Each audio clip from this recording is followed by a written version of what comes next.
টি-টোয়েন্টিতে বাংলাদেশের সবচেয়ে বড় দুর্বলতা কোনটি? উত্তর হলো ব্যাটারদের ব্যর্থতা। বাংলাদেশের ব্যাটাররা সময়ের সঙ্গে তাল মিলিয়ে রান করতে পারে না। ভারতের মিডল অর্ডারে তিলক বর্মা, সূর্যকুমার, বাংলাদেশের আছে তাওহিদ হৃদয়, জাকের আলী। নিউজিল্যান্ড অস্ট্রেলিয়ার ফিনিশার হিসেবে খেলেন ফিলিপস স্টয়নিসরা, বাংলাদেশের খেলেন শামীম সোহানরা। ওপেনাররা কিছুটা স্বস্তিতে রাখলেও অন্যান্য দেশের তুলনায় তারাও বেশ পিছিয়ে। তাই টি-টোয়েন্টিতে বাংলাদেশও থাকে পিছিয়ে। টি-টোয়েন্টিতে সবচেয়ে গুরুত্বপূর্ণ জিনিসগুলোর একটি ব্যাটারদের স্ট্রাইক রেট। কে কত ভালো স্ট্রাইক রেটে ব্যাট করছে সেটাই ম্যাচের গতিপথ পাল্টে দেয়। আর এখানেই বাংলাদেশ অনেক পিছিয়ে। ভারতীয় ওপেনার অভিষেক শর্মার স্ট্রাইক রেট প্রায় 200, অস্ট্রেলিয়ার ট্রাভিস হেডের স্ট্রাইক রেট 150-র বেশি। সেখানে বাংলাদেশি ওপেনারদের মধ্যে তানজিদ তামিমের স্ট্রাইক রেট 127, সাইফ হাসানের 123। আফসোসের ব্যাপার হলো এই 127 আর 123ই বাংলাদেশের স্ট্যান্ডার্ড, মানে দেশের অন্যান্য ব্যাটারদের থেকে এই দুজনের স্ট্রাইক রেটটা তুলনামূলক ভালো। অতীতে ওপেনারদের এর থেকেও খারাপ অবস্থা ছিল। তামিম ইকবাল তো 120 স্ট্রাইক রেটেও ব্যাট করতে পারতেন না।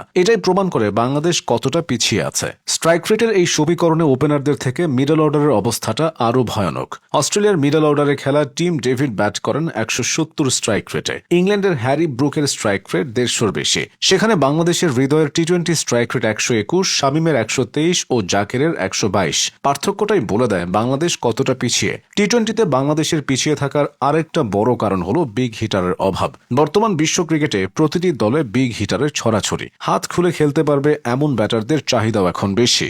এক দলে একাধিক বা তারও বেশি বিগ হিটার থাকে। এই যেমন অস্ট্রেলিয়ায় Mitchell Marsh, Travis Head, Tim ডেভিডরা যে কোনো বোলিং বিভাগকে তছনছ করে দিতে পারেন। ভারতে আগে ছিল রোহিত শর্মা, এখন আছে অভিষেক শর্মা, সাথে সূর্যকুমার যাদব, হার্দিক পান্ডিয়ারা তো আছেনই। সেখানে বাংলাদেশের কে আছেন? বড়জোর সাইফ হাসানের নামটা বলা যায়, তাও তিনি জাতীয় দলে থিতু হয়েছেন অল্প কিছুদিন হলো। ফলে এই জায়গায় থেকে গেছে বড়সড় ঘাটতি। টি-টোয়েন্টিতে বাংলাদেশের ব্যাটারদের পিছিয়ে থাকার আরেকটা কারণ দক্ষতার অভাব। বাংলাদেশের ব্যাটারদের দক্ষতায় কতটা অভাব সেটা টের পাওয়া যায় জাকের আলী ও সোহানকে দেখলে। সূর্যকুমার যাদবরাও অদ্ভুত স্টাইলে ব্যাট করে, তবে তারা জানে কোন বলকে কোন দিক দিয়ে সীমানা ছাড়া করতে হবে। তারা অফ সাইডে যেমন স্ট্রং, লেগ সাইডেও সমানভাবে স্ট্রং। উড়িয়ে ঘুরিয়ে সামনে পেছনে সব দিকে শট খেলার এই দক্ষতাই তাদেরকে টি-টোয়েন্টির সেরা ব্যাটারে পরিণত করেছে। অন্যদিকে জাকের ও সোহানদের বেলায় জিনিসটা একেবারে উল্টো। তারা লেগ সাইড ছাড়া কোনো দিকেই খেলতে পারেন না। অফ স্ট্যাম্পের অনেক বাইরের বলকেও ঘুরিয়ে লেগ সাইডে মারতে যায়। কোন দেশের জাতীয় দলের ব্যাটারদের দক্ষতায় এতটা ঘাটতি হতে পারে